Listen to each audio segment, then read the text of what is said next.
ولا قوة إلا بالله العلي العظيم. حسبنا الله ونعم الوكيل، نعم المولى ونعم النصير. أعوذ بالله من الشيطان اللعين الرجيم. بسم الله الرحمن الرحيم.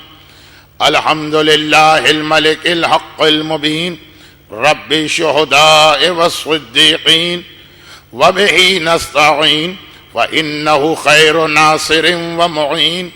والصلاة والسلام على سيد المرسلين وخاتم النبيين ورحمة للعالمين، شفيع المذنبين، والمخاطب بطه وياسين أبي القاسم محمد.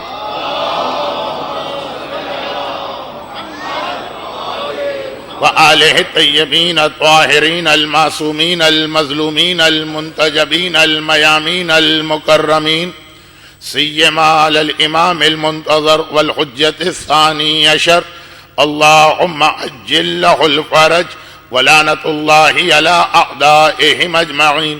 أما بعد، فقد قال الله الحكيم في كتابه المبين. بسم الله الرحمن الرحيم. ألهاكم التكاثر حتى زرتم المقابر، وقال ولو أنهم إذ ظلموا أنفسهم جاءوك فاستغفروا الله واستغفر لهم الرسول لوجدوا الله توابا رحيما.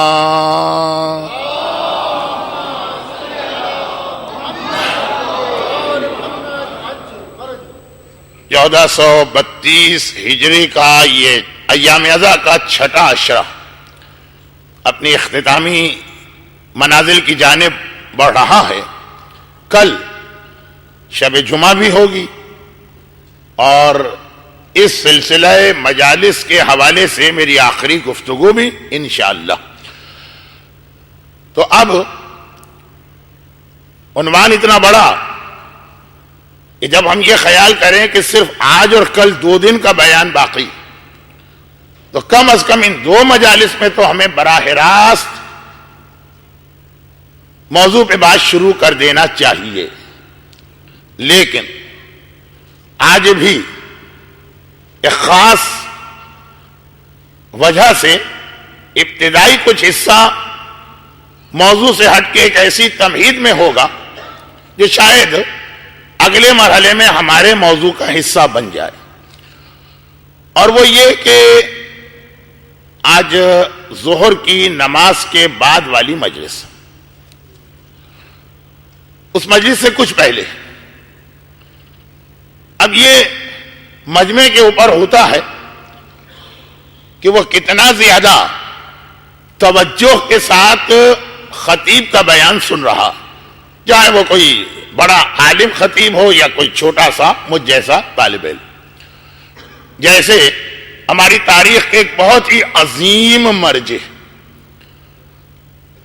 میرے پاس الفاظ نہیں ہیں کہ ان عظیم مرجع کی عظمت کو بیان کر سکوں، اور مجھے یہ بھی یقین سا ہے کہ مجمع کی اکثریت 99% لوگوں نے ان کا نام شاید پہلی بار سنا ہو. آیت اللہ العظمیٰ آغا سید محمد کاظم طباطبائی صاحب العروۃ الوثقی، ان کی یہ کتاب اتنی مشہور کتاب ہے کہ آج کل تو گویا طریقہ یہ ہے کہ اگر یہ دیکھنا ہو کہ کوئی عالم مجتہد بنا کہ نہیں، تو پہلا سوال یہ ہوتا ہے کہ اس کتاب پر آپ نے حاشیہ لگایا اور نظر ثانی کی کہ نہیں. بہت حسین. نماز مغرب پڑھا کے فارغ ہوئے تو ایک آدمی نے آ کے یہ سوال کیا کہ یہ بتائیے کہ آج آپ پر کیا مصیبت نازل ہوئی ہے، یہ کون سا صدمہ اور غم ہے. پوچھا اس سوال کا مقصد کیا؟ کہا میں تقریباً 50 سال سے آپ کے پیچھے نجف میں نماز پڑھ رہا ہوں، اور آج تک میں نے آپ کو نماز میں نہ کبھی غلطی کرتے دیکھا نہ کبھی آپ کی کوئی بھول دیکھی. جبکہ نماز کے اندر بھول ہو سکتی ہے، تبھی تو شکیات نماز کے مسائل بھی ہیں کتاب میں، سجدہ سہو کے مسائل بھی ہیں کتاب میں، اور اجزائے نماز کم ہو گئے تو اس کا کیا مسئلہ ہے یہ بھی کتاب میں. ہر مرجع کی کتاب، ہر مجتہد کی کتاب، حتیٰ تحفۃ العوام جیسی کتاب جو عوام کے لیے لکھی گئی، حتیٰ بچوں کی دینیات کی کتاب. یہ سارے مسائل کیوں ہیں؟ ان میں سے کوئی مسئلہ بھی مجتہد نے خود نہیں بنایا. تو راوی نے کہا مولا مجھے شک ہوا میری تیسری رکعت ہے یا چوتھی. کہا کہ اذا شککت فابنِ علی الاکثر، جب ایسا شک ہو جائے تو زیادہ والے پہلو کو اختیار کرو، پھر نماز احتیاط پڑھ لو. یہ حدیث ہے. ہمارے پاس مجتہد کی کتاب میں حدیث نہیں ہوتی ہے، اس کا نتیجہ اور خلاصہ ہوتا. تو ہم یہ سمجھتے ہیں کہ مجتہد نے اپنی طرف سے یہ چیزیں بنائی. تو شکیات، سجدہ سہو، اجزائے نماز کا کم کر دینا، یہ اسی لیے ہے کہ غلطیاں ہوں گی، فطرت انسانی ہے اور اللہ نے اس کے لیے گنجائش رکھی. مگر آپ 50 سال میں آج تک کبھی یہ غلطی نہیں ہوئی. آج ذرا سی ایسی کہ کسی اور نے تو محسوس بھی نہیں کیا. کہا کہ تو نے ٹھیک کہا ہے، میرا جوان بیٹا ابھی مر گیا تھا، اس کا لاشا گھر میں رکھا ہے، مغرب کی نماز کا وقت آ گیا تو وقت فضیلت نماز جماعت پڑھانے کے لیے میں لاشے کو چھوڑ کے یہاں آیا ہوں. بوڑھا باپ جوان بیٹے کا ابھی انتقال ہوا. تو یہ بعض اوقات مجمع اتنا ہوشیار اور سمجھدار بیٹھتا. تو واقعی یہ بات صحیح کہ آج دوپہر کی مجلس سے کچھ پہلے ایک ایسا واقعہ پیش آ گیا میرے ساتھ کہ واقعہ بیان کرنے کا تو امکان ہی نہیں، کہ تھوڑا سا میں آغاز مجلس میں ڈسٹرب تھا، جس کی بنا پر جو چیزیں میں آج سوچ کے آیا تھا ان میں سے خالی ایک حصہ پڑھ پایا اور دوسرا حصہ رہ گیا تھا. اور وہ جو پہلا حصہ تھا وہ اسی ڈسٹربنس کی وجہ سے وہ زیادہ ہی طویل ہو گئے. تو یہ اعلان میں نے اس لیے کیا کہ ہماری آج کی مجلس میں ہمیں ابھی اپنے دوپہر کے عنوان کے حوالے سے مزید کچھ باتیں آپ کے سامنے پیش کرنا. لیکن یہ بھی خیال رکھیے گا کہ آج کی رات اسلامی دنیا کے ایک بڑے حصے میں ہمارے 8ویں امام امام علی ابن موسیٰ رضا علیہ الصلوۃ والسلام 8ویں امام کی شہادت کی رات، اور کل کا دن 8ویں امام کی شہادت کا دن. اب یہ دوپہر کو جو ایک بات میں نے عرض کی تھی کہ بنو امیہ اور بنو عباس کے حکمرانوں کے مظالم، یہ بھی ایک بہت بڑا ظلم تھا کہ وہ اہل بیت کے آثار و حالات و علوم کو امت تک پہنچنے سے روکنا چاہتے تھے. کئی طریقے اختیار کیے گئے، کبھی رشوت کے ذریعے، کبھی لوگوں کو انعام کی لالچ دے کے اپنے اپنے درباری ملاؤں کے پاس بلایا گیا. لیکن جان پہ کھیل کے خدمت امام میں آنے والے اصحاب نے جو کچھ امام سے سنا اس کو کسی نہ کسی طرح محفوظ کر لیا. اب اس کے بعد ان کتابوں کی تلاش شروع، جو بات دوپہر کو بیان کرنا مناسب بھی نہیں تھی. دوپہر کی مجلس تو مجلس شہادت تھی. تو مجھے میں نے ایک بات مختصراً پڑھی، اس کا سلسلہ یہاں سے شروع ہوا کہ مثلا ہمارے یہاں چھٹے امام کے ایک بہت مشہور صحابی ہے ابن ابی عمیر. انہوں نے اتنی 18 سال امام کی خدمت میں رہے، محنت سے ساری کتابیں لکھی. عباسی حکمران کو پتہ چل گیا ہارون کہ ان کے پاس چھٹے امام کے زمانے کی حدیث کی اتنی کتابیں. اب جو امام کے صحابی ہوتے ہیں ایک بات یاد رکھیے، وہ ہر حدیث امام سے بھی نہیں سنتے. امام کے صحابی ہیں لیکن کچھ ایسے موقع آ گئے کہ وہ حج پہ چلے گئے، تجارت کے لیے چلے گئے، بیمار تھے تو علاج کے لیے چلے گئے، واپس پلٹ کے آئے. تو جو ان کے ساتھ بالکل جیسے آج کل اسکول کالج یونیورسٹیوں کا ماحول ہونا چاہیے، اپنے ساتھی سے پوچھا کہ ہماری غیر موجودگی میں امام نے کیا کیا بیان کیا، وہ سب لکھ لی. جو خود سنا تو کہہ دیا میں نے امام سے سنا، جو ابو بصیر اپنے دوست سے سنا تو کہا میں نے ابو بصیر سے سنا، انہوں نے امام سے سنا. تو یہ کتابیں اتنی جمع ہو گئی، گھر پہ چھاپا مارا گیا. یہ پہلا مرحلہ تھا علوم اہل بیت کو روکنے کا. اب گھر کی عورتیں ایک مرتبہ گھبرا گئیں کیونکہ یہ پرانا زمانہ ہے جس کے اندر کسی کو گرفتار کر کے لے جایا جائے گا، کوئی قانون تو ہے نہیں حکمران، اور ایسا ہارون رشید جیسا حکمران، نہ کوٹ ہوگا، نہ کیس ہوگا، نہ کوئی قانون ہوگا، جیسا دل چاہے گا مار دیا تو مار دیا، زندہ بھی رکھا تو 10-12 سال کے لیے تو گئے۔ آج بھی جو لوگ مشہد مقدس کی زیارت کے لیے جاتے ہیں، اور یہ رات آج کی اور کل کا دن مشہد کی مخصوصی، اور کیا اس وقت وہاں پہ منظر ہوگا جو ابھی 40 میں لوگ کربلا میں دیکھ کے آئے، تو آپ مشہد مقدس ہی سے ملا ہو۔ آج بھی وہ قید خانہ ہے کہ نہیں کہ جہاں ذرا سی بات پہ ہارون نے 60 سادات کرام کو شہید کرا کے کنویں کو ان کی لاشوں سے بھر دیا، نہ غسل، نہ کفن، نہ نماز، نہ دفن۔ وہ حمید ابن قحطبہ کا واقعہ کہ جو رمضان کے دوپہر کے وقت کھانا کھا رہا اور دوست نے پوچھا یہ کیا؟ کہا مجھے پتا ہے کہ مجھے جہنم میں جلنا ہی جلنا، تو میں نماز کیوں پڑھوں اور میں روزہ کیوں رکھوں؟ اور پھر بتایا کہ اس طرح ہارون نے مجھ سے یہ خدمت لی۔ اب اسحاق ابن ابی عمیر کہلاتے ہیں، ایک دم گھر کی عورتیں، رونا پیٹنا فریاد، یہ بھی ان خواتین کا بھی ایک رول ہے، مگر سگی بہن اور بھائی کی محبت، اب ایک خاص طور پر بہنوں کے دل میں بھائی کی محبت، لیکن باقی خواتین کی طرح وہ رونے نہیں بیٹھے، جلدی سے ابن ابی عمیر کے کمرے میں گئے، جتنی کتابیں تھیں وہ سب اٹھا کے لیا، اور مکان کے پچھلے صحن میں زمین کھود کے یہ ساری کتابیں دفن کر کے زمین برابر کی۔ چھاپا پڑا ہے گھر پہ، سگا بھائی گرفتار کیا جا رہا، گھر کی خواتین میں کوڑام بپا، یہ زندہ بھی آئے گا کہ نہیں آئے گا؟ زندہ آیا بھی تو پتہ نہیں کب آئے گا، جلدی بھی آ گیا تو پتہ نہیں کتنے مظالم کے بعد آئے گا، مگر دین اہل بیت زیادہ قیمتی ہے، میرے سگے بھائی سے پہلا کام یہ انجام دیا۔ عباسی خلیفہ یا اس کی پولیس سوچ بھی نہیں سکتی تھی کہ ہم کسی کے بھائی کو پکڑیں گے تو بہن اس کو چھوڑ کے ادھر چلی جائے گی۔ گرفتار کیا، اب گھر کی تلاشی شروع، پورا گھر چھان مارا، ایک ورق بھی ایسا نہ ملا جس پہ امام کا نام، تو گرفتار کر کے تو یہ گا لیکن کوئی کتاب ہاتھ نہ لگی۔ وہ سوچ بھی نہیں سکتے کہ اسی دوران جتنی دیر میں خالی ہم نے اس کو گرفتار کر کے اس کے ہاتھ میں ہتھکڑی پہنائی، گھر میں مرد کوئی نہیں، گھر کی عورتیں اتنا خیال کریں گی کہ بھائی کو چھوڑ کے ادھر جائیں گے۔ پھر ابن ابی عمیر کتنے سال کے بعد، مہینوں کی بات تو نہیں ہے، سال کی بات، کیسے چھوٹ گیا؟ جیسے ہی گھر میں قدم رکھا، نہ اپنی بیوی، نہ بچے، نہ بچی، نہ بہن، نہ باپ، نہ ماں، کچھ نہیں، فوراً گھبرا کے گھر والوں سے کہا کتابیں کہاں ہیں جس میں میرے آقا اور مولا کے علوم محفوظ؟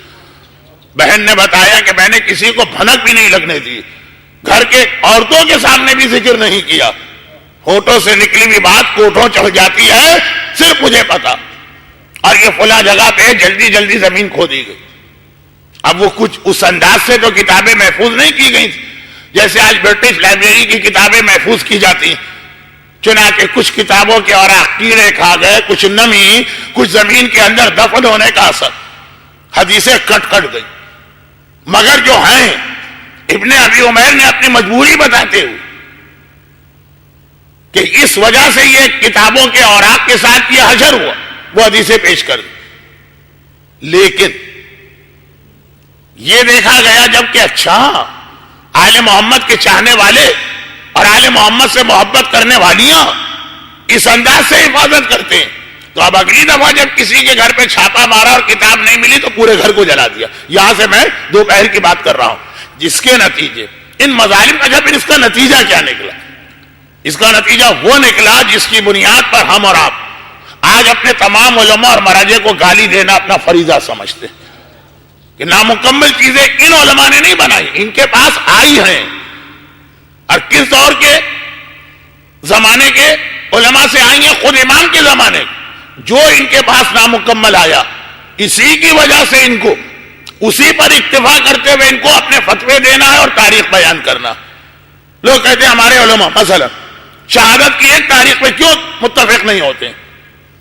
کیا کریں؟ اگر آپ کو کہنا ہے جا کے تو اس بنو امیہ کے حکمران سے کہیے جس نے امام کی شہادت کو بھی چھپایا اور اس کتاب کو بھی جلایا، چنانچہ 8ویں امام کی شہادت کی بھی 3 تاریخ ہیں.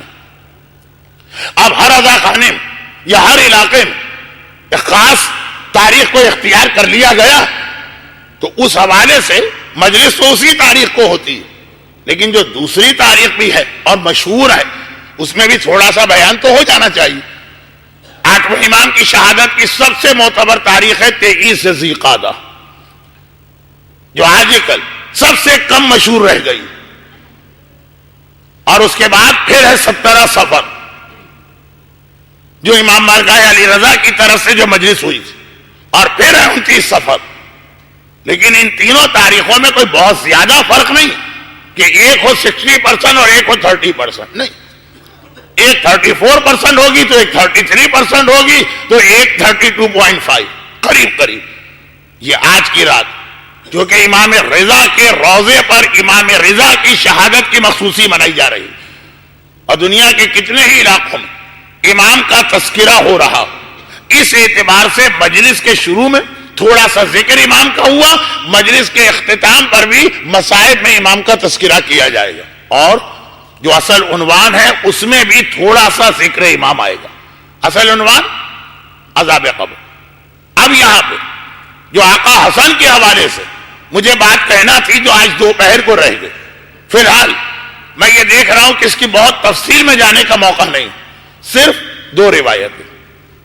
پہلی روایت بھی بہت مشہور، لیکن چونکہ اس روایت کا پیغام ہمارے آج کے موضوع کا حصہ، آج کا موضوع نہیں، اس اشعے کے موضوع کا حصہ، مولا خطبہ دے رہے ہیں.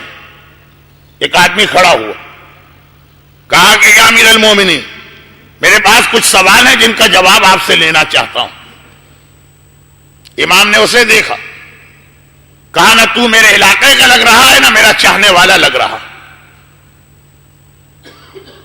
کہا کہ نہیں، میرے کچھ سوال ہیں، میں آپ کا چاہنے والا بھی ہوں اور آپ کے علاقے کا بھی. مولا مسکرا رہے ہیں کہ نہیں، میں تیرے ہر سوال کا جواب دوں گا، لیکن پہلے حقیقت بتا. کہا نہیں، میں آپ کا چاہنے والا ہوں.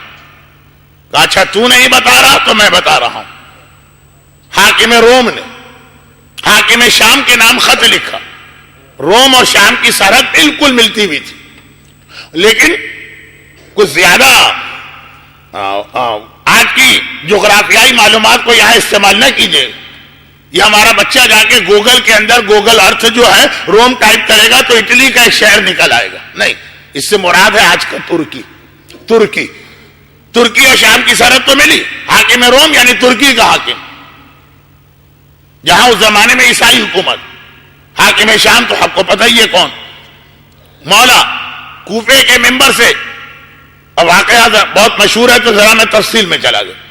بہرحال کہا کہ حاکم شام کے پاس خط آیا، اور حاکم شام تجھے اس لیے بھیجا ہے تاکہ ان سوالوں کا جواب مجھ سے لے.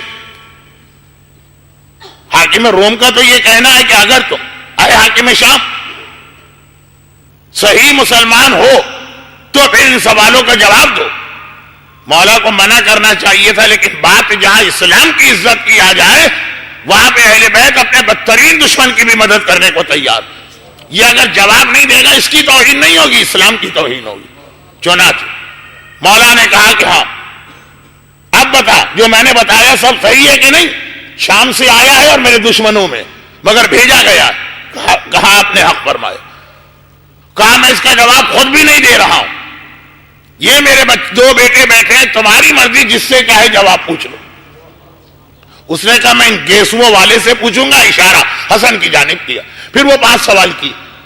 مجھے یاد نہیں ہے کہ دنیا میں کہیں آقا حسن کی ولادت کی محفل یا شہادت کی مجلس اور یہ روایت نہ پڑھی جاتی کہ وہ اتنا بتا دیجئے حق و باطل میں کتنا فاصلہ ہے، اور یہ بتا دیجئے کہ وہ کون سے 7 جانور ہیں جو بغیر باپ اور بغیر ماں کے پیدا ہوئے، اور یہ بتا دیجئے زمین و آسمان کے درمیان کتنا فاصلہ ہے.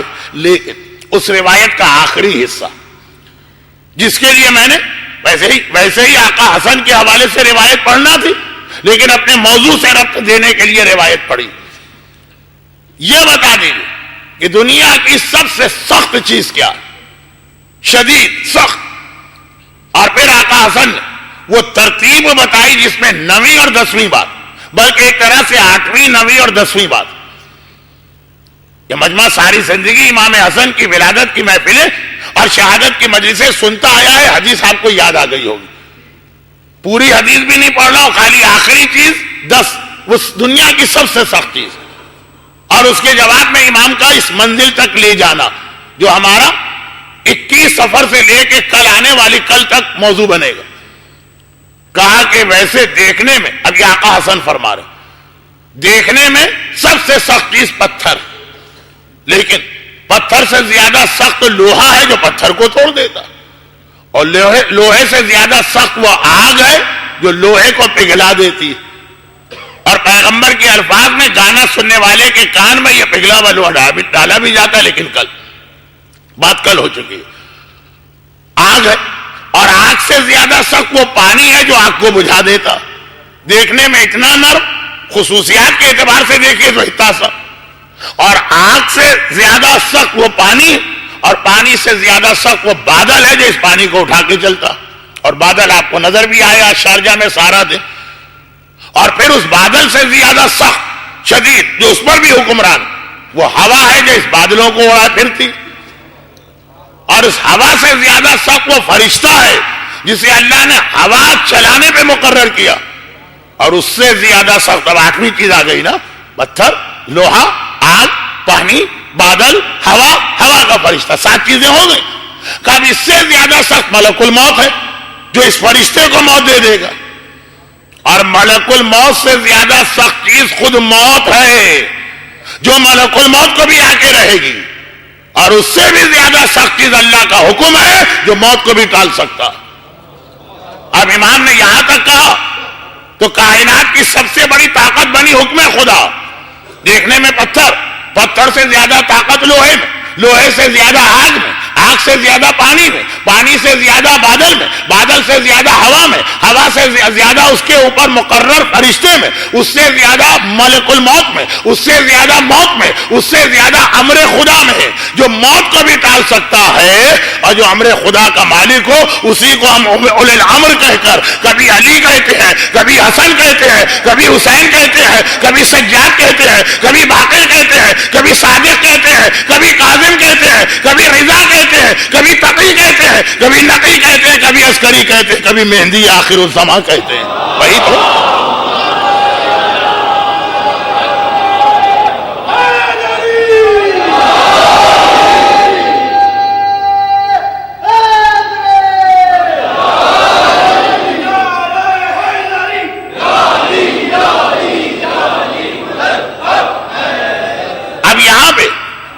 چھوٹی سی گزارش موت ہی کے حوالے سے.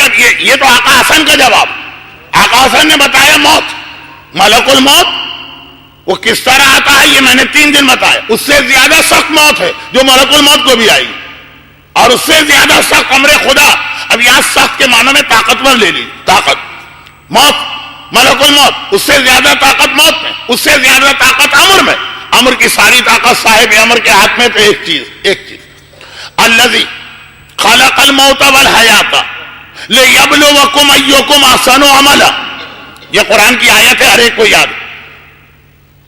میں نے 2 دن پہلے بھی کہا تھا کہ قرآن کریم کو سمجھنے کا ایک طریقہ وہ یہ ہے کہ قرآن نے جو لفظ استعمال کیا آپ اپنے دماغ میں لائیے کہ اگر ہم اس کو ہٹا دیں, اس سے ملتا جلتا کوئی لفظ رکھ دیں, تب بھی وہی بات رہے گی کہ نہیں, بالکل بات بدل جائے گی. قرآن نے جہاں رب کہا, رب کو ہٹا کے ہم وہاں رحمان رکھ دیں. جہاں رب کہا, رب کو ہٹا کے اللہ ہی کے 1001 ناموں میں سے جو جوشن کبیر میں آتے ہیں کوئی اور نام رکھ دیں. بھئی یہ بھی اللہ کا نام, وہ بھی اللہ کا نام. نہیں, جہاں پہ جو لفظ آیا اسی سے ملتا جلتا وہی معنی دینے والا بھی لفظ رکھیں گے تو بالکل پیغام بدل جائے گا. علیم و حکیم کے بدلے رحمان اور رحیم رکھ دے, بات ہی ختم ہو جائے گی. آقا حسن کی سیرت کا ایک پیغام یہ بھی ہے, ایک منزل آئی تھی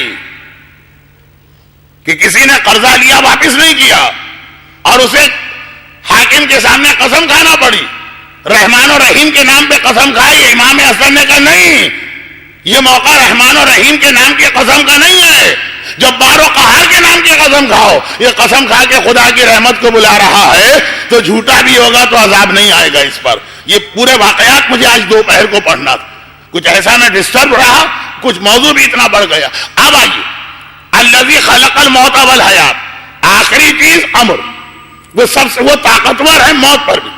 الذی خلق الموت والحیات، نہیں پورا جملہ دوہرا، موت سے بھی طاقتور چیز ہے امر، اور امر جو ہے وہ صاحب امر کے گھر میں ملے گا. یعنی موت پر بھی اگر کوئی حکمران ہے تو اس کا نام ہے اہل بیت. اور اب آئیے اس آیت کے ذریعے میں اس پیغام کو دوسرے اینگل سے سمجھاؤں. الذی خلق الموت والحیات لیبلوکم ایکم احسن عملا. آیت کے دو حصے، پہلے حصے میں موت کا علاج بتایا، دوسرے حصے میں موت کے پرابلم بتائے. کہ اللہ وہ ہے جس نے موت کو پیدا کیا اور زندگی کو پیدا کیا. کیوں پیدا کیا؟ لیبلوکم ایکم احسن عملا، یہ دیکھنے کے لیے تم میں عمل کون کرتا. تو موت کے سارے پرابلم یہ ہیں کہ ہمیں بھیجا گیا عمل کے لیے، ہم عمل ہی نہیں کرتے. یہی وجہ ہے کہ امام فرماتے ادھر ایک آدمی مرا، یہاں سے وہاں گیا. دو جملے ایک وقت زبانوں پہ آتے ہیں. دنیا والے کہتے ہیں کیا چھوڑ کے گیا، وہاں والے کہتے ہیں کیا لے کے آیا. لیبلوکم ایکم احسن عملا، یہ تو ہوگا میرا اصل موضوع. ابھی پہلے بات قرآن نے کیا کہا، بڑے اطمینان کے ساتھ اس وقت میں یہ نقطہ پڑھ رہا ہوں کیونکہ مجمع کوئی آیت زبانی یاد میں نے ابھی شروع کی تھی اور آپ نے دوہرا دی. ورنہ تو جس مجمع نے آیت کبھی سنی نہ ہو اس کو یہ بات سمجھانے میں دانتوں پسینہ آتا. پھر بلیک بورڈ کی ضرورت ہوتی ہے یا پاور پوائنٹ پریزنٹیشن کی. لیکن آپ کو یاد الذی خلق الموت والحیات، ترتیب دیکھیے، اللہ نے موت کو پیدا کیا اور زندگی. یہ قرآن کو سمجھنے کا دوسرا نقطہ کہ قرآن جس چیز کو جس ترتیب سے بیان کرتا اس ترتیب میں بھی کوئی پیغام ہوتا. موت پہلے آئی ہے، زندگی بعد میں آئی، اور اس کا بھی ایک پیغام ہے، ایک نہیں کئی. فی الحال جو میں پیغام دے رہا ہوں وہ جعلی نوس. بچے تو سمجھیں گے نہیں، لیکن بزرگ حضرات اسی جعلی نوس کی دوائیں، وہ کیا خمیرہ جعلی نوس اور پتہ نہیں کیا کیا جو حکمت کی دکانوں میں دوائیں ملتی ہیں. بہت مشہور حکیم یا طبیب یا ڈاکٹر، اپنے زمانے کا مانا ہوا طبیب. بخارات اور جعلی یہ دو ہی نام تو ہیں جو چھائے ہوئے ہیں میڈیکل سائنس پر. انگریزی میں یقیناً اس کا کوئی اور نام ہوگا، لیکن مجھے جب عام انگریزی نہیں آتی تو یہ خاص انگریزی کیسی آئے گی؟ جالینوس. اس کے زمانے میں ایک نئی بیماری پھیلی.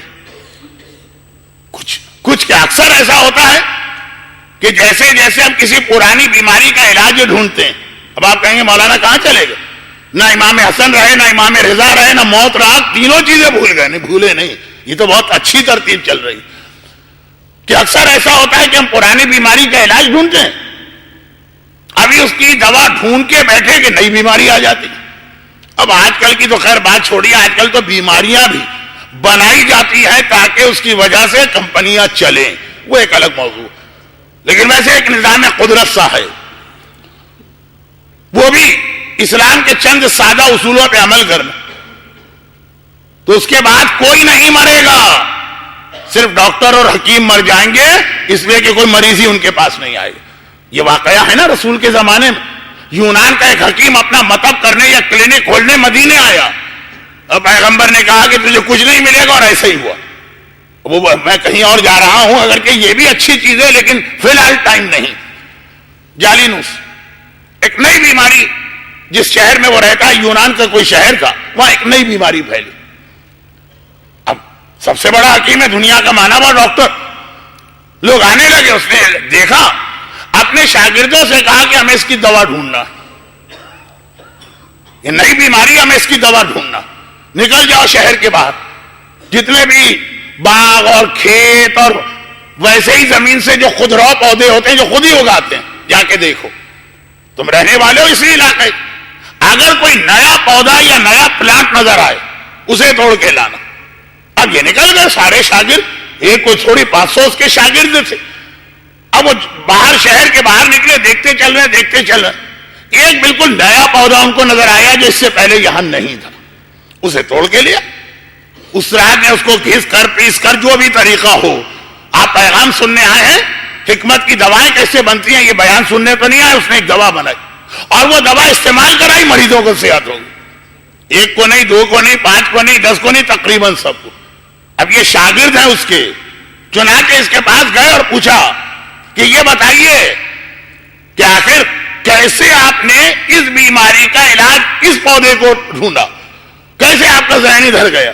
کہا نہیں، ایک نظام قدرت ہے، ایک نظام فطرت ہے کہ اللہ بیماری بعد میں پیدا کرتا ہے، پہلے اس کا علاج دنیا میں بھیجتا، یہ عدل الہی ہے۔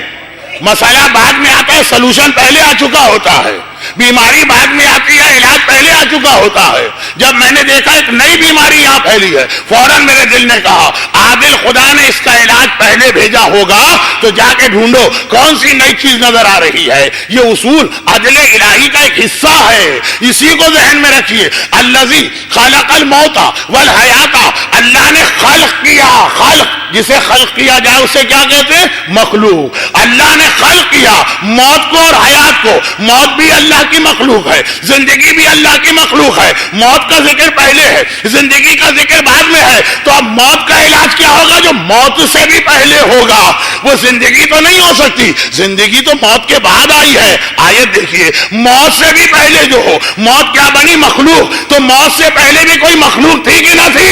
جب رسول نے کہہ دیا اول ما خلق اللہ نوری، سب سے پہلی مخلوق میں ہوں، تو پتا چلا موت کا علاج صرف محمد و اہل محمد کی ذوات مقدسہ۔ اور میرے پاس جب وقت نہیں ہوتا ہے تو میں مجمع کو پورا موقع بھی نہیں دیتا ہوں۔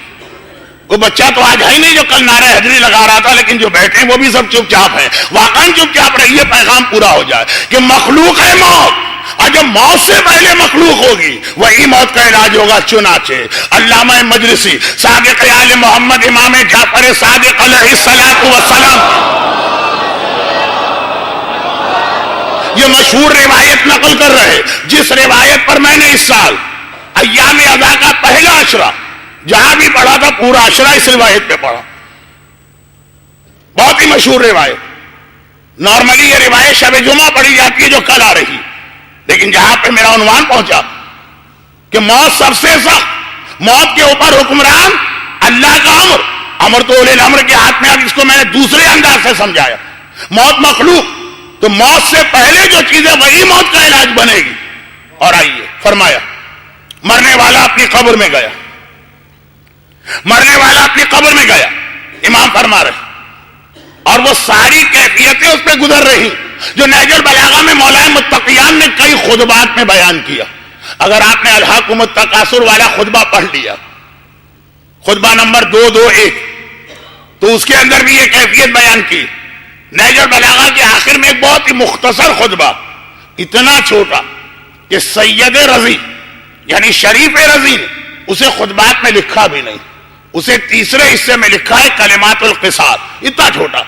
وہاں مرنے والے کے مسئلے بتا رہے، یا اہل التربت و یا اہل الغربت و یا اہل الوحشت و یا اہل الوحدت و یا اہل الظلم، وہ 4 لائنوں کا خطبہ۔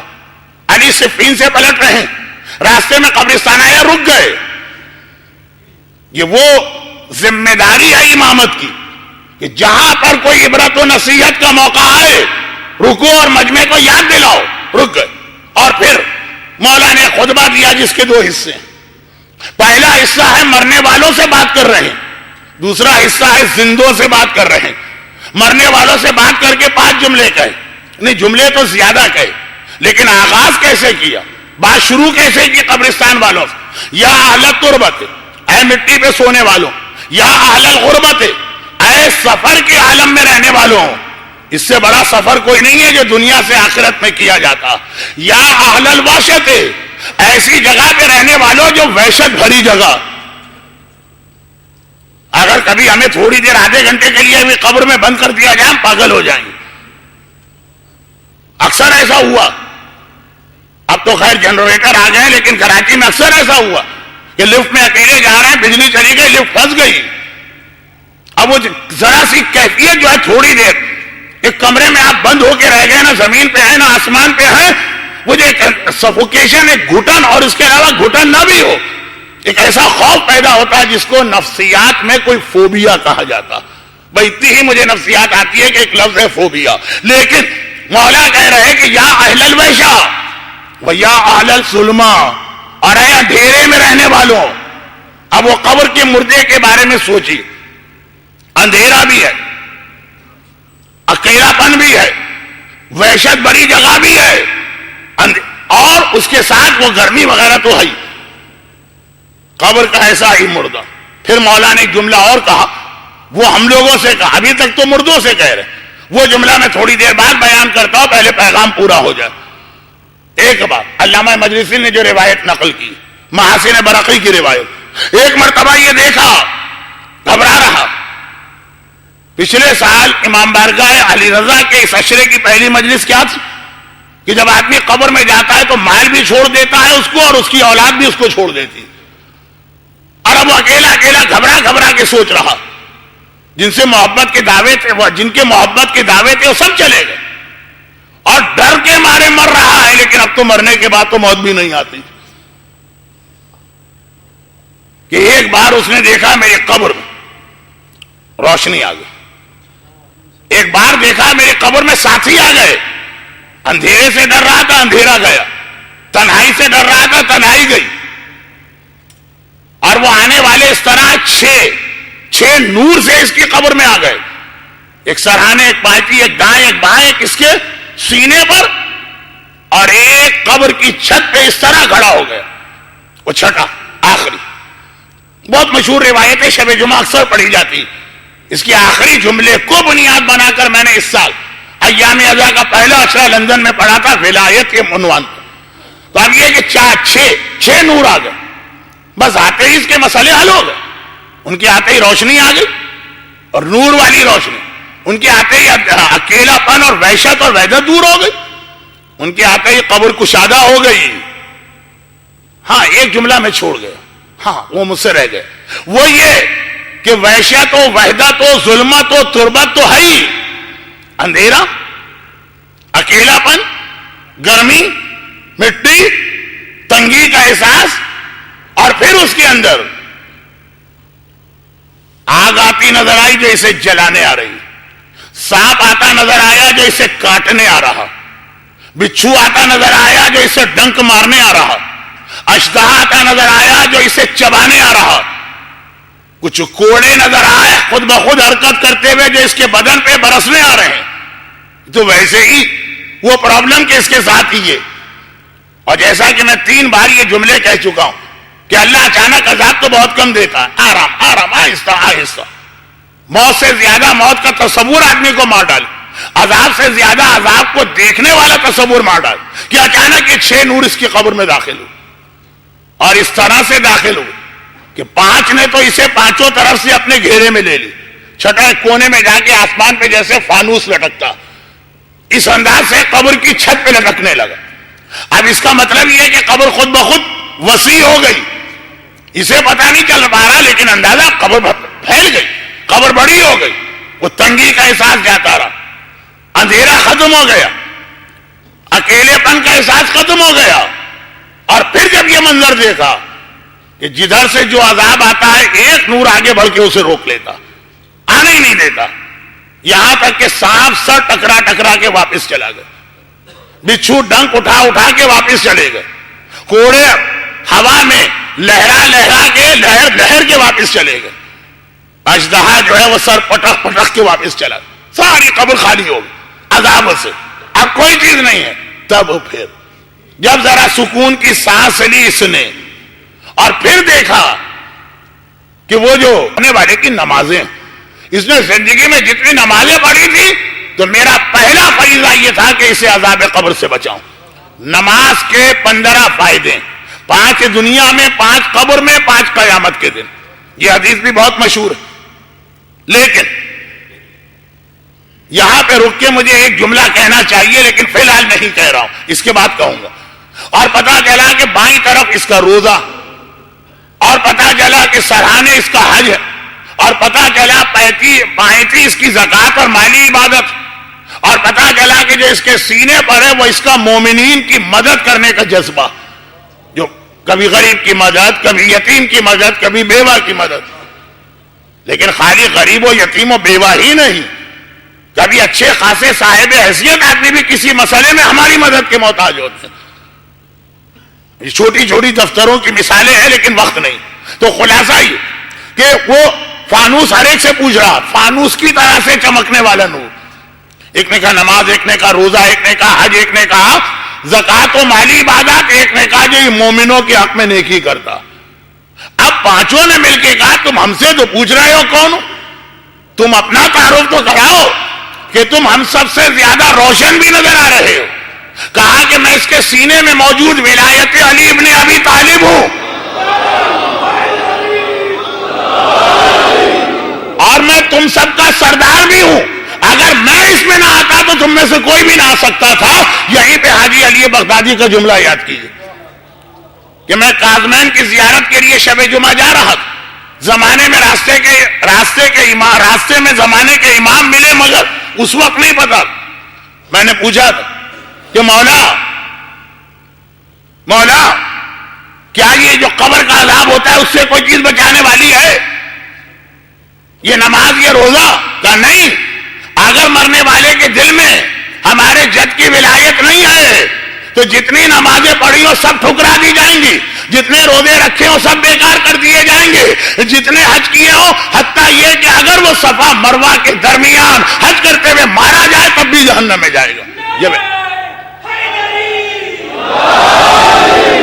ولایت علی ابن ابی طالب ہے جو باقی نیکیوں کا فائدہ ہم تک پہنچنے دیتی ہے. مگر تو پیغام اس روایت میں بیت ہوا, ایک کے بغیر ولایت کے کوئی عبادت کام کی نہیں.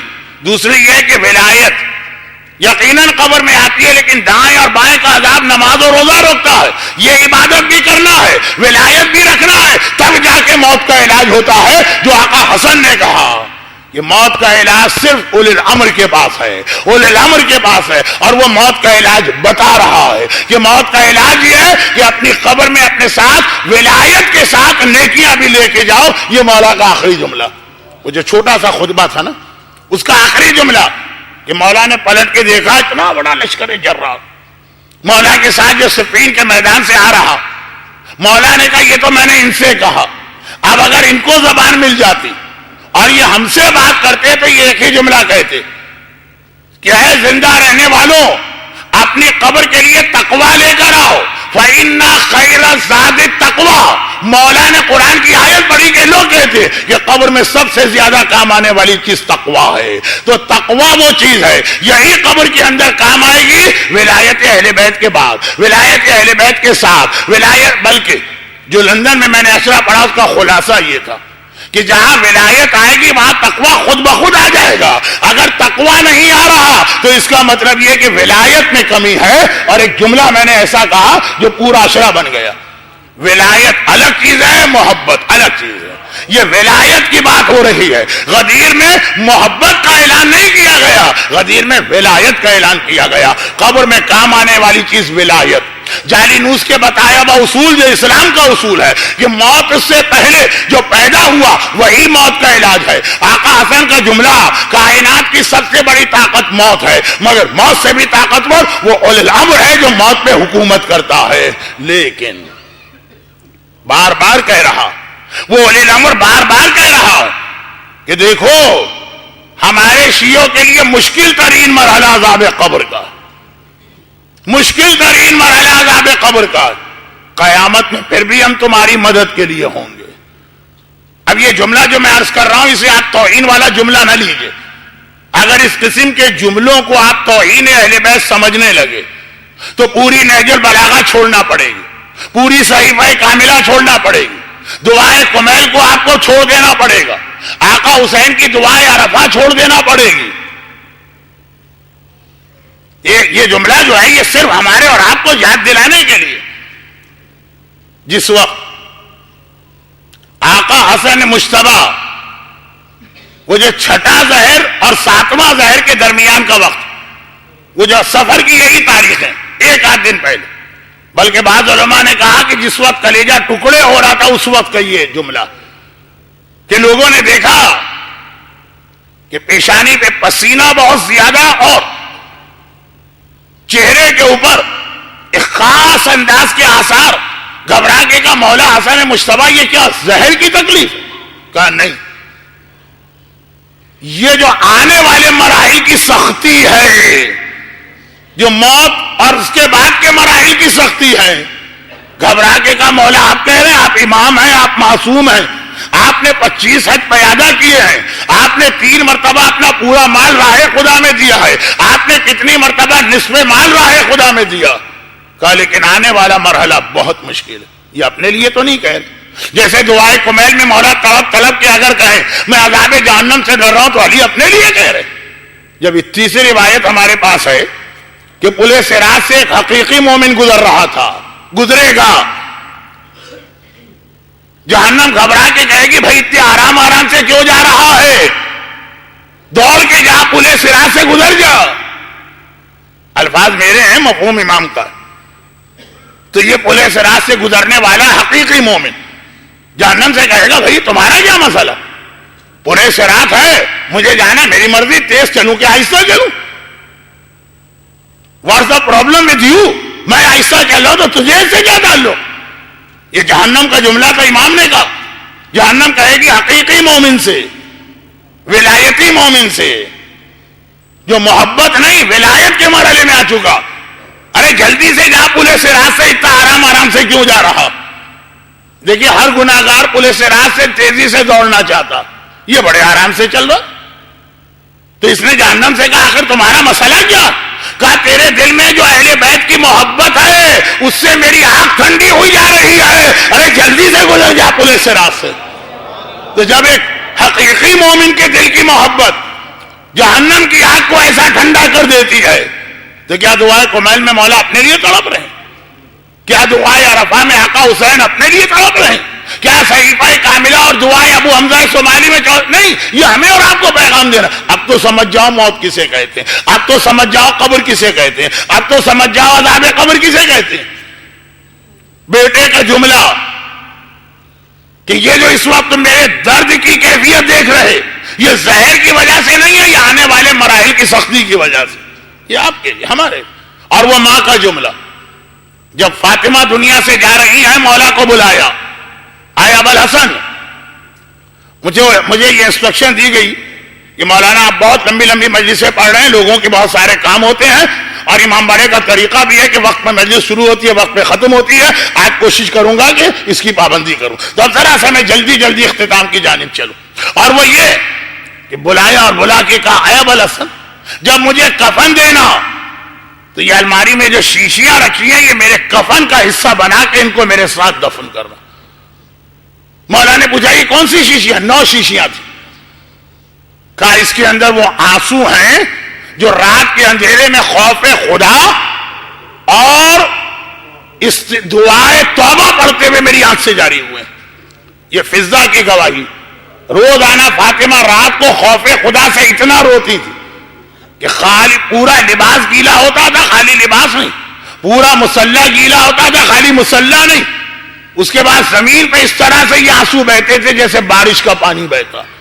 یہ معصومہ کونین کی بات، جس کے صدقے کے اندر صاحبان ایمان کو جنت ملے گی، یہ اس کی حالت، جس کا لقب ہی خاتون جنت ہے. پھر بھی اگر صاحب ایمان یہ سمجھے کہ آنے والے مراحل میں کوئی سختی نہیں، تو اس نے اہل بیت کی ان تعلیمات کا ایک طرح سے مذاق اڑا دیا. ان کا رونا، ان کا تڑپنا شہزادی کے آنسوؤں سے نو. اب اسے ہم اور آپ تو مبالغہ نہیں سمجھ سکتے، کیونکہ ہمیں تو پتا معصوم جب روتے ہیں تو اس طرح سے روتے ہیں کہ چوتھے امام مکان کی چھت پہ روتے ہیں، وہ کربلا پہ روتے ہیں. تو پانی آنسو اس طرح پر نالے سے گرتے ہیں جیسے بارش کا پانی. وہ پوتا ہے، یہ دادی ہے. دادی اور پوتے دونوں کی خصوصیت ہے کہ زندگی بھر روئے. زیادہ کربلا کے لیے روئے لیکن خوف خدا ساتھ میں.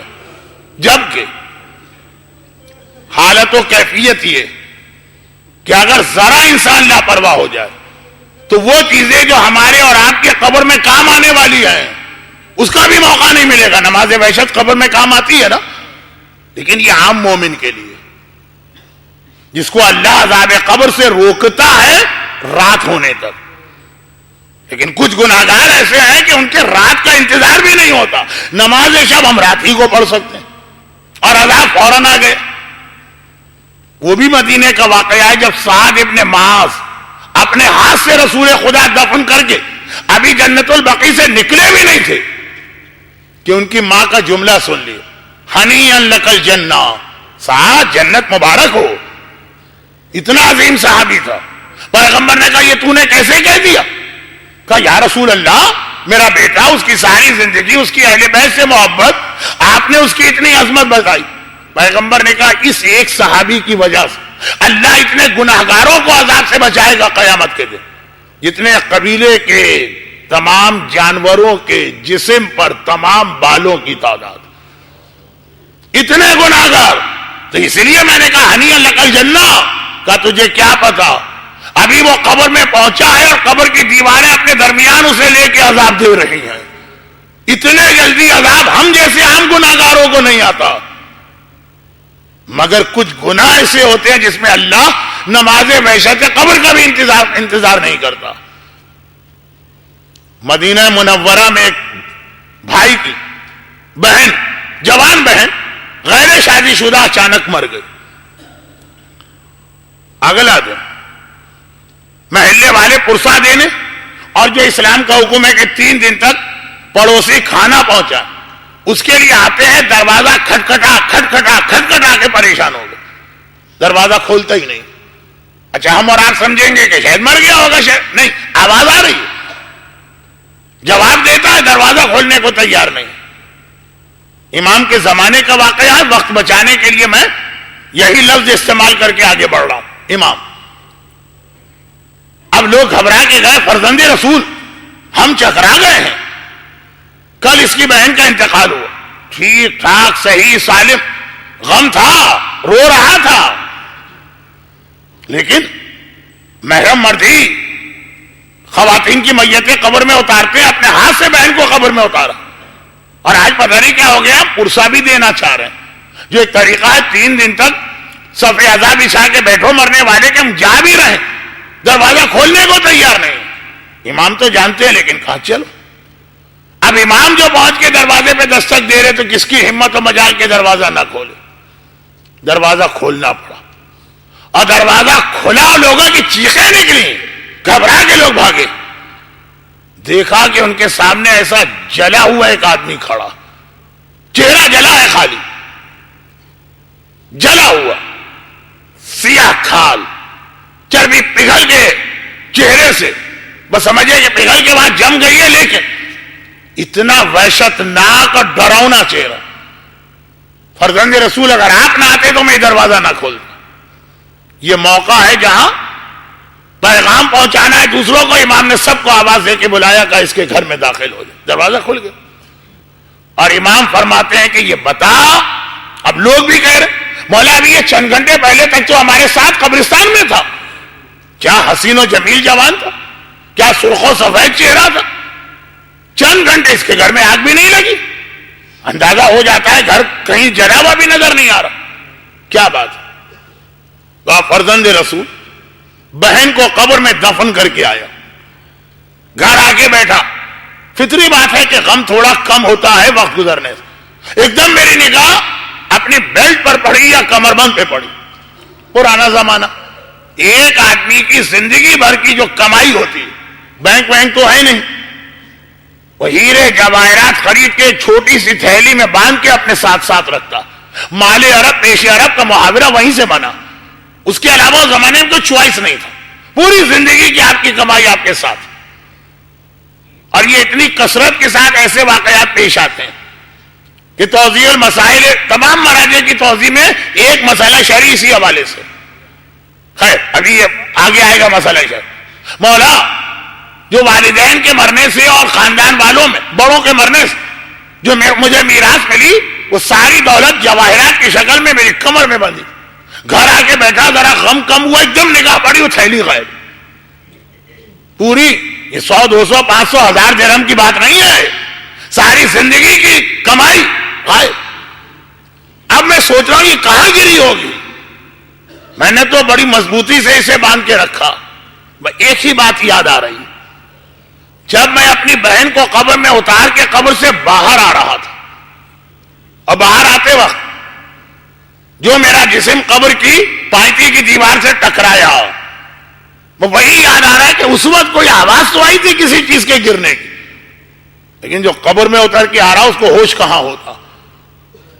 مولا اتنی بڑی رقم تھی کہ میں برداشت نہ کر سکا، میں نے کہا ابھی جانا چاہیے۔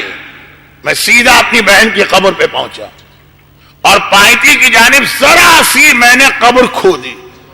یہ تمام مجتہدین کیا یہ مسئلہ کہ مسلمان کو دفن کر کے قبر کھودنا حرام ہے، لیکن اگر کوئی قیمتی امانت یا کوئی قیمتی چیز قبر میں گر گئی تو بہت احتیاط کے ساتھ تھوڑی سی قبر کھودی جا سکتی۔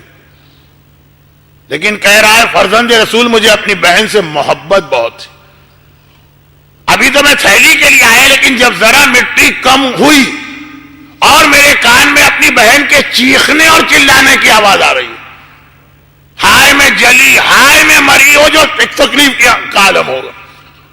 اب یہ سن کے تو پاگلوں کی طرح سے میں نے قبر کھودنا شروع کی۔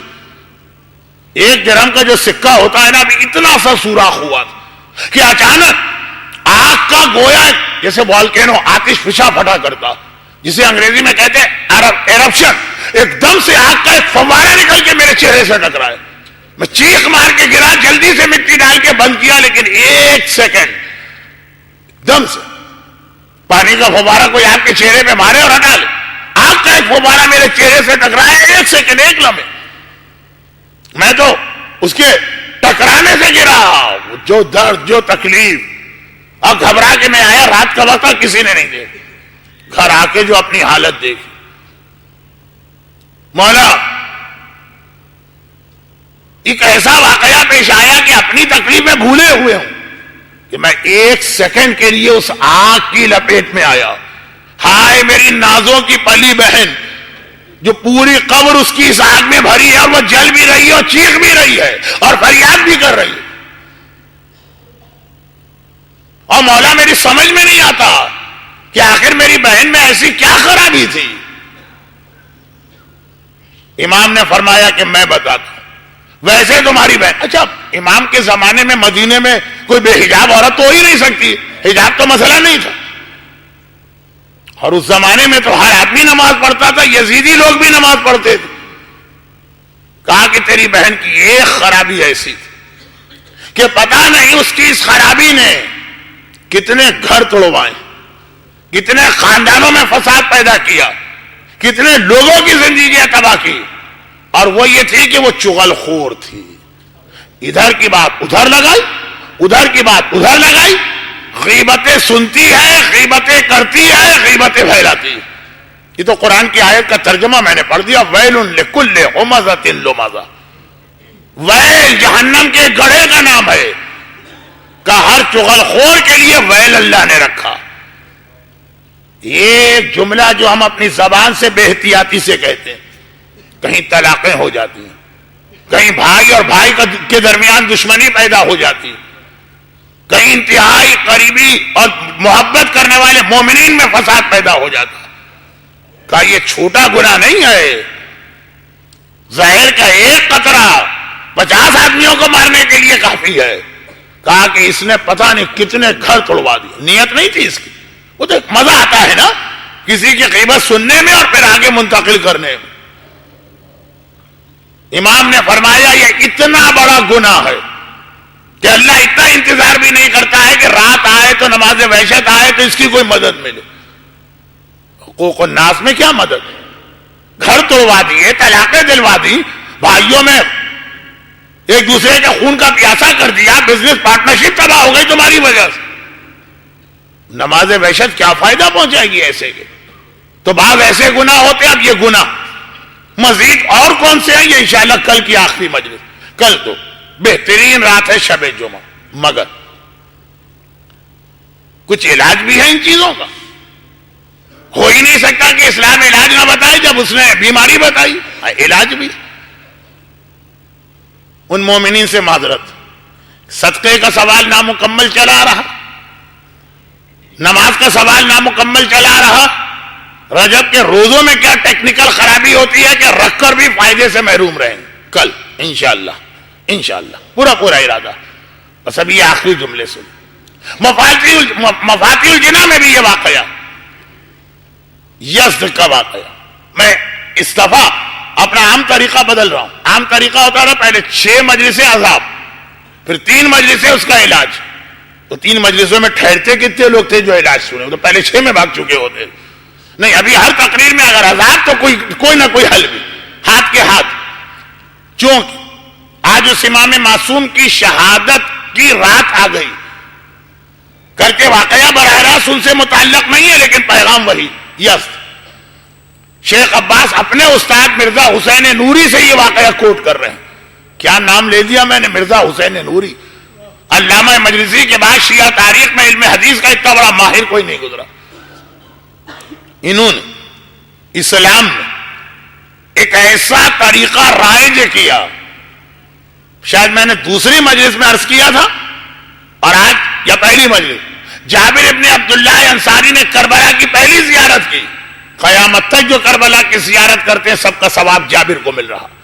اور مرزا حسین نوری جن کا واقعہ میں پڑھ رہا ہوں، انہوں نے بھی ایک ایسا طریقہ اسلام میں رائج کیا، نجف سے کربلا زیارت کے لیے پیدل جانے.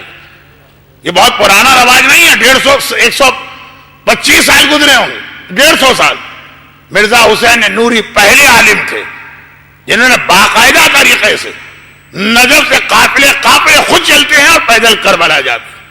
آج آپ ٹیلی ویژن کی اسکرین پہ دیکھتے ہیں نا کہ پورے عراق سے کس طرح سے مومنی، ان کی عورتیں، ان کے بچے، ان کے گھر والے کس طرح سے پیدل چل کے جا رہے ہیں. ہم تو 5 اسٹار ہوٹل میں بھی کربلا میں ٹھہرتے ہیں تو کچھ نہ کچھ شکایت ہمیں ضرور اپنے قافلے سے ہوتی.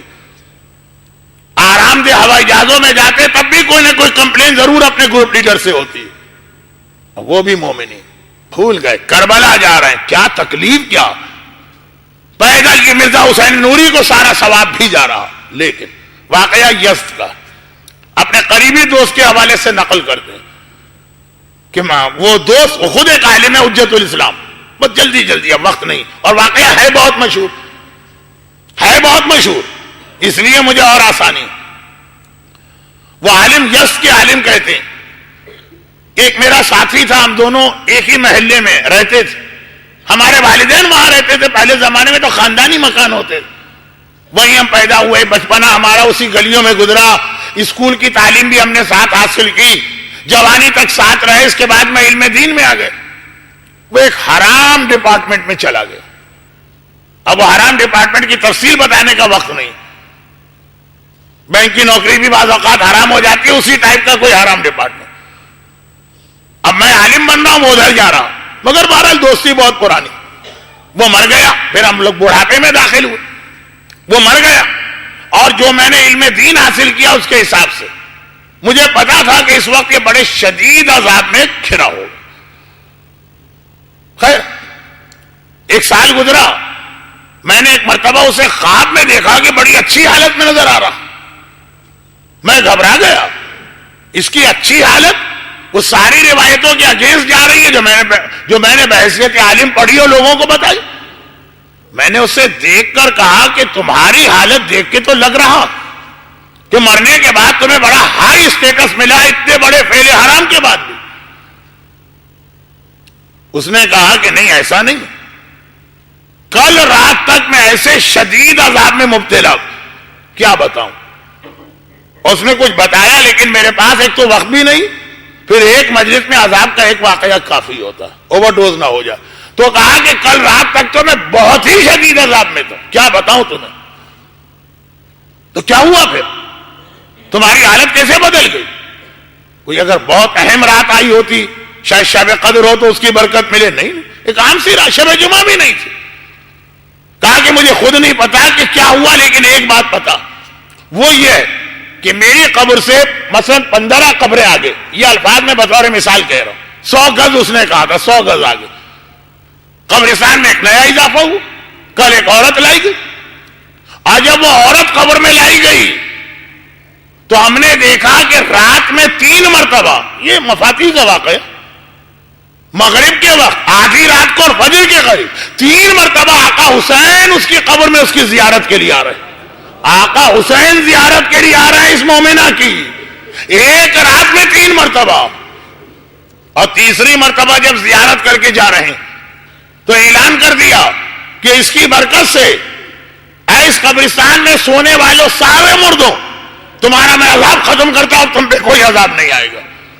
وہ جو مومنہ مری ہے، اب خواب دیکھنے والے عالم کی آنکھوں کھل گئی، حالت کیا ہوگی؟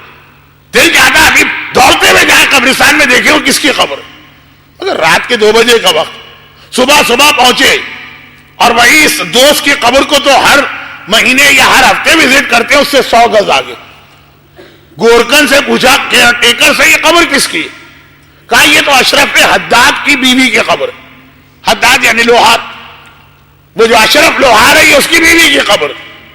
اب پہلے زمانے میں ہر پیشے والوں کے اپنے محلے تھے، سارے لوہار ایک جگہ رہتے.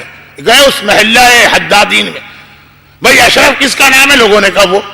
پہچان بھی لی، وہاں پہ سوگ کے اور پرسے کے اور تعزیت کے سارے آثار. بہت جلدی کیونکہ روایت مشہور. اس کے گھر گئے، پہلے ری کنفرم کرایا کہ تمہاری بیوی کا کل انتقال ہو گیا. کون سے قبرستان میں دفن؟ کا وہ پرانے قبرستان. کہاں پہ دفن؟ اس نے لوکیشن بتائی، ساری چیزیں متصدیق ہو رہی.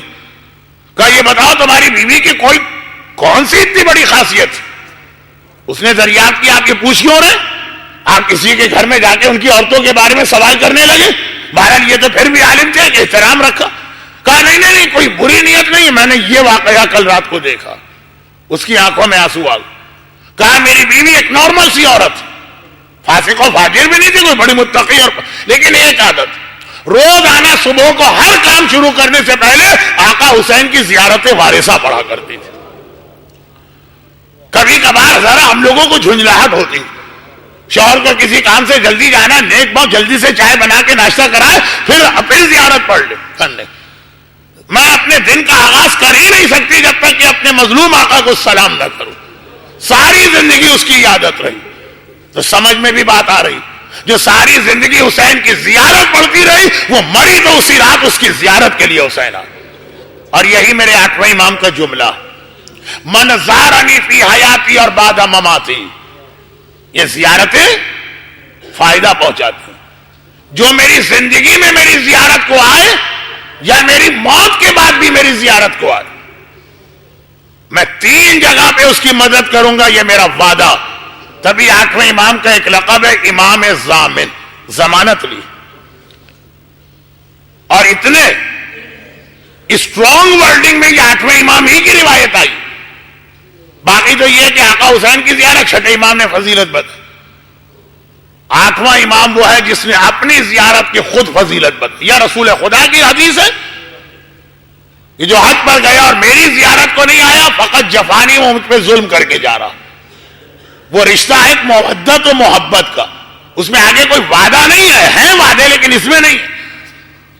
اس کی برکتیں ہیں، وعدہ نہیں. وعدہ 8ویں امام نے لیا، میں ضمانت دیتا ہوں. امام ضامن جو میری زیارت کرے، چاہے زندگی میں چاہے میری موت کے بعد، 3 جگہ پر. عند سوال منکر و نکیر، جب منکر و نکیر سوال کرنے آئیں گے میں تمہاری مدد کے لیے آؤں گا.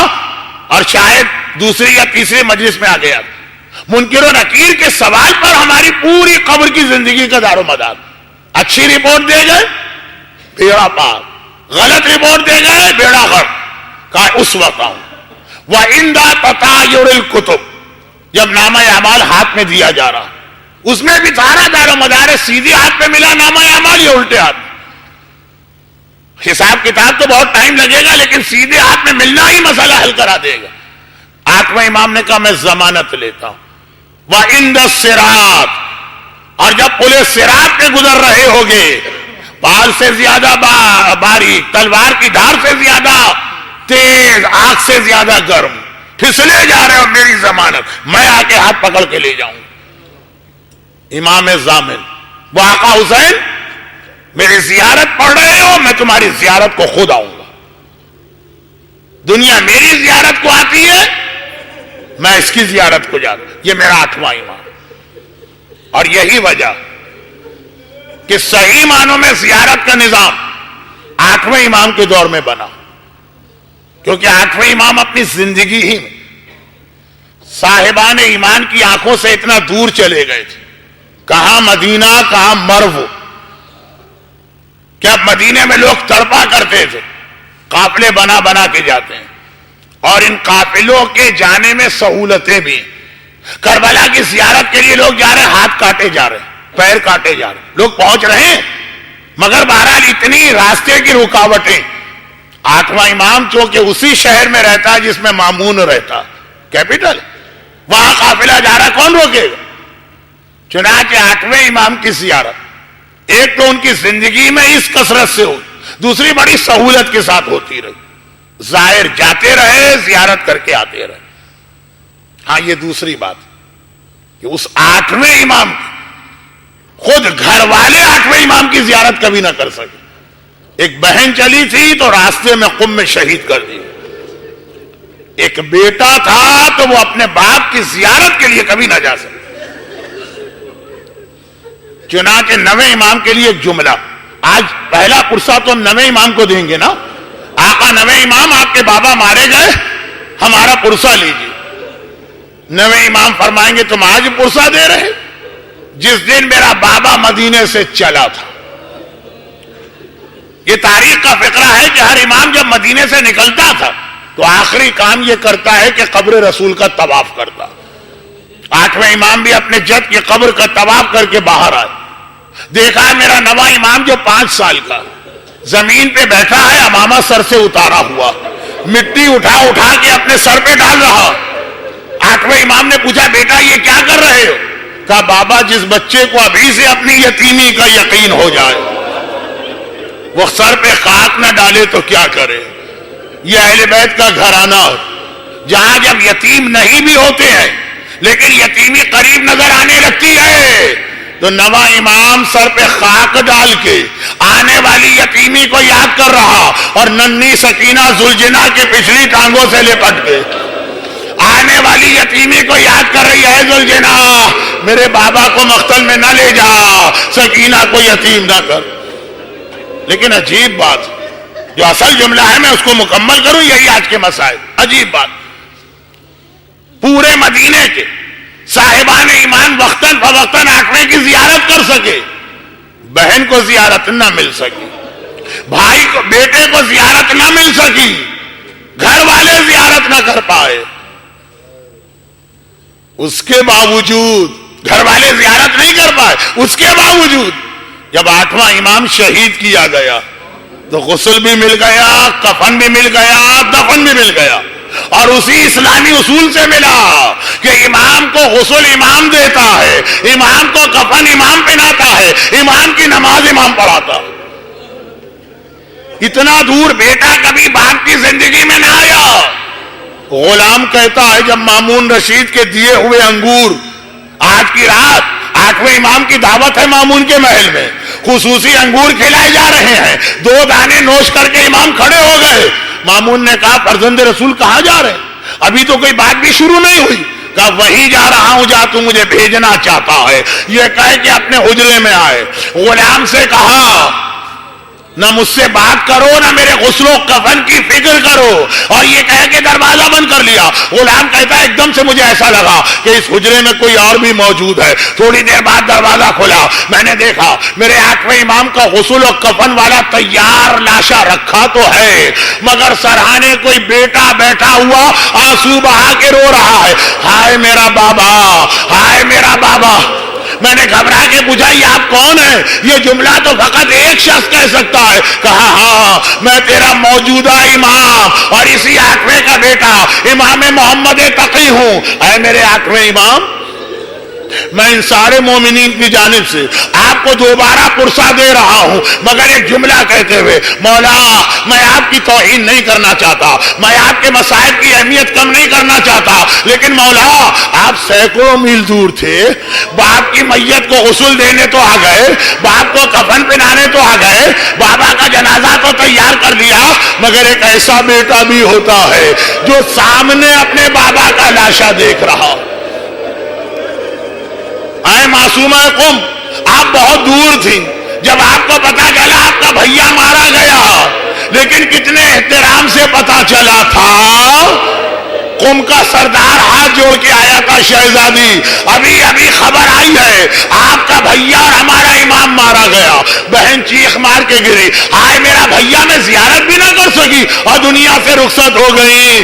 کربلا کی بہن کو تو دیکھیے، بھائی آنکھوں کے سامنے مارا جا رہا اور پرسا کس طرح دیا جا رہا، ارے کوڑے برسا کر، ارے چادریں چھین کر، ارے خیمے جلا کر۔ ایک بیٹا ایک بہن سینکڑوں میل دور ہے، مگر کس شان کے ساتھ اس کے وارث کا جنازہ اٹھا، اور ایک بیٹا سامنے ہے، ایک بہن سامنے ہے، اور کیا عجیب منظر دیکھ رہے۔ بس آخری جملہ، ایک تو میں اگر چوتھے امام سے ایک شکوہ کروں، نہیں ایک سوال کر لوں، مولا میں نے مانا کہ یہ ظالم آپ کو اجازت نہیں دے رہے غسل و کفن کی، اور خدا کا حکم ہے خاموش رہو، ایک مٹھی خاک ڈال دیتے۔ کوئی مومن کہہ دے کہ مولانا آپ بھی کیا سوال کر رہے ہیں، ایک مٹھی خاک کا کیا فائدہ ہوگا؟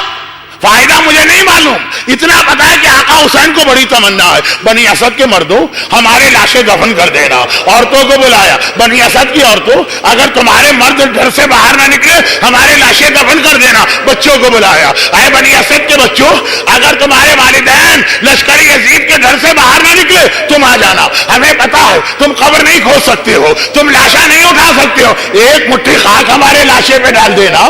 مجھے تو اتنا پتا ہے آقا حسین کی تمنا اگر لاشا دفن نہ ہو کوئی ایک مٹھی خاک ڈال دے تو اے میرے مظلوم چوتھے امام آپ ایک مٹھی خاک ہی ڈال دیتے تو معلوم ہے آپ کو آپ کا چوتھا امام کیا کہے گا، اپنے دونوں ہاتھ آپ کو دکھائے گا۔ ارے اس بیٹے سے پوچھو جس کے گلے میں توق ہے، ہاتھوں میں ہتکڑی ہے، پاؤں میں بیڑی ہے، وہ ایک مٹھی خاک بھی نہیں ڈال سکتا۔